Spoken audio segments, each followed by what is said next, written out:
Good morning and welcome to This Week. Making history. For me personally, I think same-sex couples should be able to get married. The president embraces gay marriage. When I meet gay and lesbian couples, it just has tipped the scales in that direction. Why did he shift now, and what will it mean come November? Marriage is a relationship between a man and a woman. That debate this morning with our exclusive headliners from the House, Democrat Barney Frank and Republican Marsha Blackburn. Plus, I did some stupid things when I was in high school. Romney's high school pranks, Obama's college girlfriends, making headlines today, but how much should it matter? America's biggest bank suffers a massive loss. Did J.P. Morgan fail to learn from the financial crisis? And on this Mother's Day, the Time magazine cover that has everyone talking. All of that and the rest of the week's politics on our Powerhouse Roundtable with Mary Matlin, Hillary Rosen, Ralph Reed, Elliot Spitzer, and Maggie Haberman. From ABC News, This Week with George Stephanopoulos. It's your voice, your vote. Reporting from ABC News Election Headquarters, George Stephanopoulos. Good morning and happy Mother's Day to all the moms watching. Well, it wasn't the rollout that President Obama had planned, but he did make headlines and history in that exclusive interview with Robin Roberts this week, becoming the first American president to endorse same-sex marriage. The initial political fallout was surprisingly muted, but strategists on both sides of the issue say it's still too early to tell exactly how we'll play in this year's presidential race. Yesterday at Liberty University, Mitt Romney received a rousing ovation for his position. As fundamental as these principles are, they may become topics of Democratic debate from time to time. So it is today with the enduring institution of marriage. Marriage is a relationship between one man and one woman. Let's dig into that debate now with Congressman Barney Frank, the first openly gay member of Congress, and Representative Marsha Blackburn of Tennessee. Welcome to you both. And Congresswoman Blackburn, happy Mother's Day to you. Thank you so much. You're welcome. And Congressman, congratulations to you as well. You will be marrying your partner in July.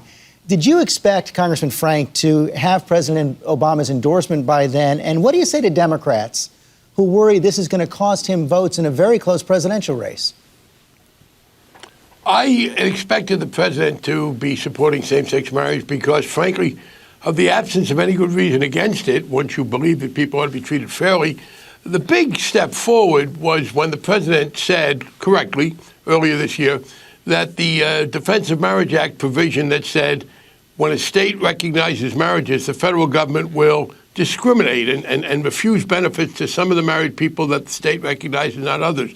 That was the major federal policy. Once he said that was unconstitutional, I think the next step followed logically. As to the votes, no. Here's the point, George. As you know, people have opinions, but only some of their opinions are politically relevant. That is, only some of their opinions are strongly held enough and are central enough to them that they're going to affect your voting behavior.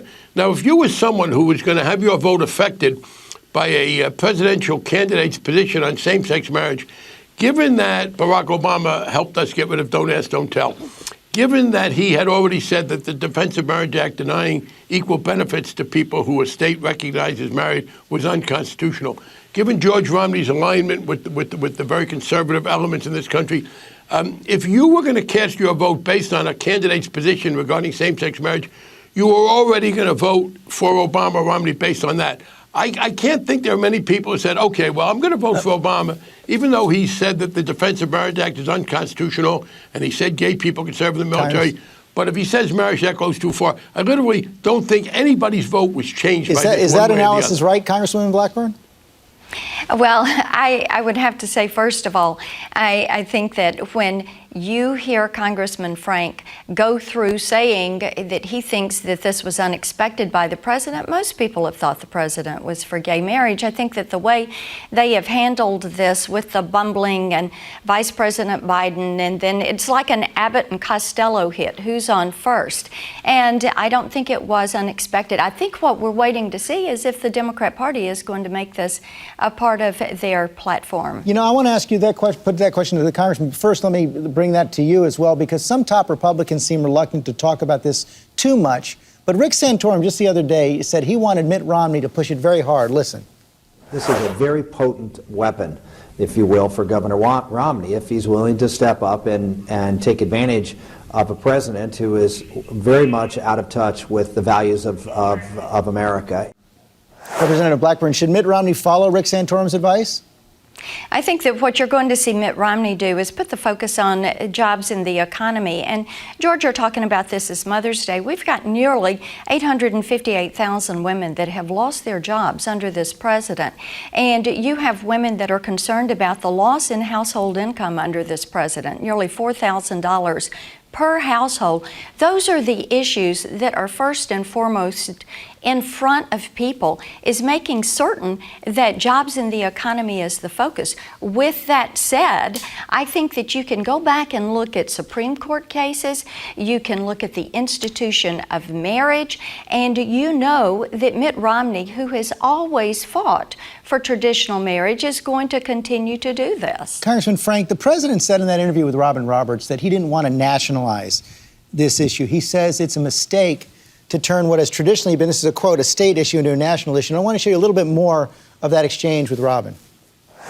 Different communities are arriving at different conclusions at different times. And I think that's a healthy process and a healthy debate.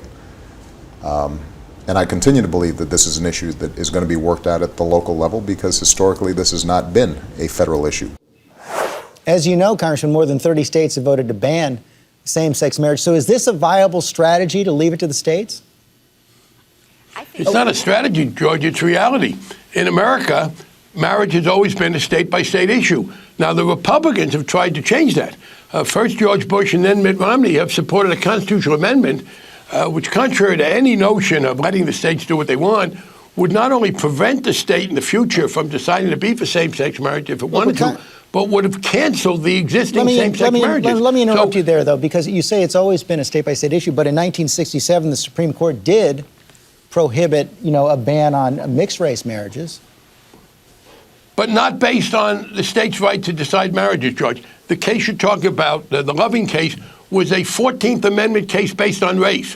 What the federal government said then was a state may not, and by the way, it wasn't the executive branch or the legislative branch, it was a Supreme Court decision which said not that one state had to recognize what another state did, but that states could not discriminate based on race in anything. That followed up after the education decision.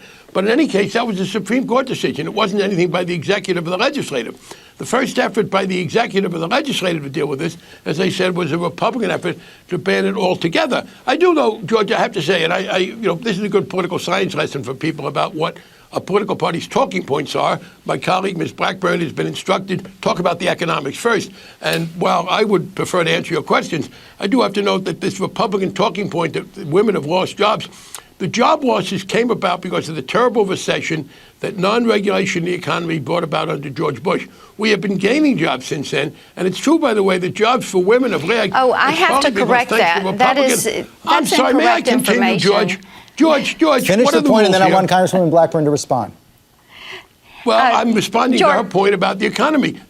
I'm sorry, George, no, what are we Barney, going to play here? Here is the thing. Excuse me, George. Hold on. George, would you tell me what the rules are, please? You were responding to her point. I want you to finish your response to her point and then have Congresswoman Blackburn respond. Well, I was trying to do that. She's the one who introduced economics for that political talking point position. The fact is that if you look at the charts that the Federal Reserve has put out, George Bush's appointee, Ben Bernanke, reappointed by President Obama, job losses peaked right at about the time Obama took office. They have been climbing back up. And in terms of jobs lost by women, part of the problem is that thanks to Republican objections to our efforts to provide help for states and cities, a lot of teachers have been fired, a lot of social workers, a lot of municipal employees. And in fact, private sector jobs have gone up by about 4 million under President Obama. Public sector jobs have dropped by over 600,000. And that's a large part of the reason women have lost jobs. George, unemployment among women was 7% when this president took office, and it's 8.1% today. And you have seen women in the last year lose jobs, and that is something you can go look at the Bureau of Labor Stats. It is there. I have great empathy for those women who are fighting, struggling, supporting their families. The price of gas has gone up at the pump. They're concerned about that. The price of groceries every time they go fill the cart. When I'm in the grocery store, I will talk to women about about these issues.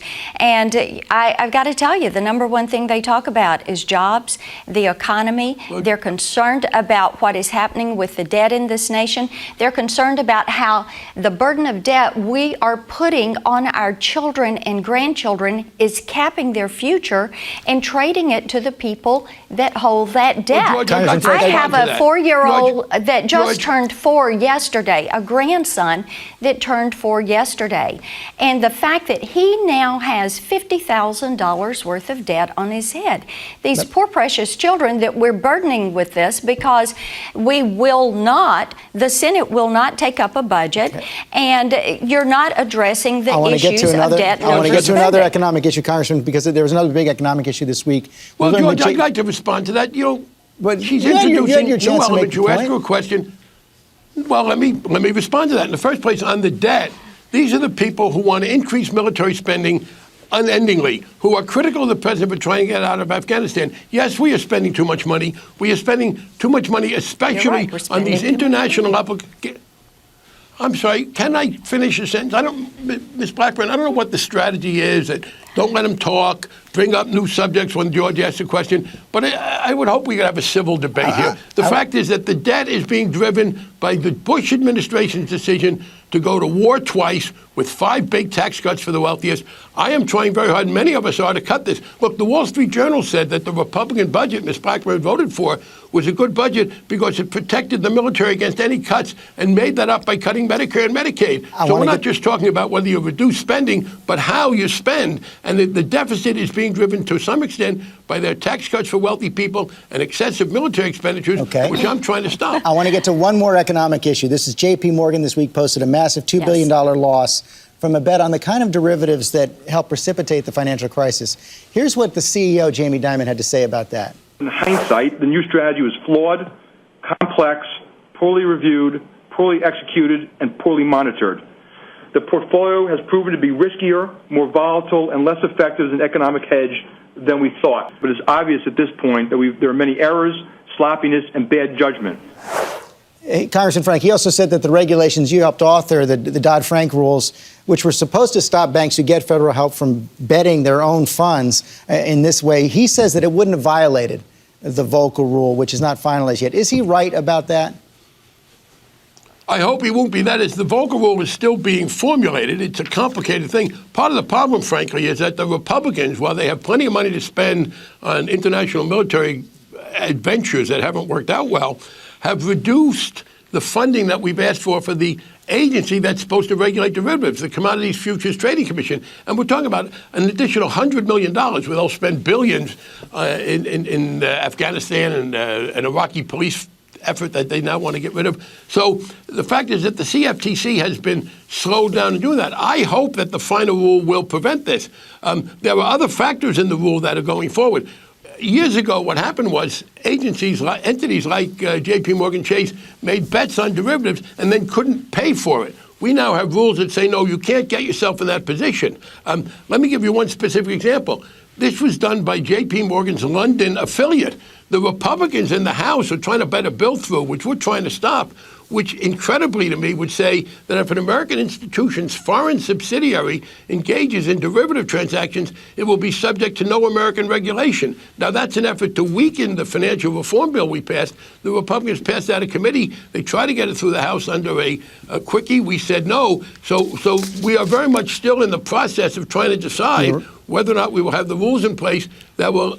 And by the way, we're not trying to stop banks from losing money. We are stop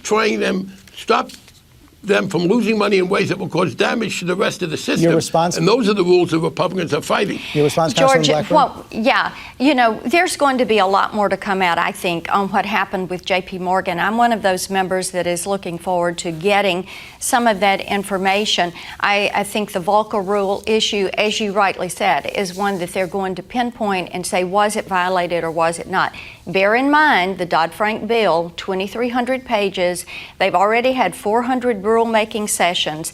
And this is where you have so much government regulation coming in that you can't see the forest for the trees. And I think that what we want to do is, it is not nonsense, Barney. And you know that what we want to do is make certain that as we look at this, that we don't enshrine this too big to fail, that we get to the root of the problem. I'm afraid we're out of time this morning. George, let me be very clear. Real quick.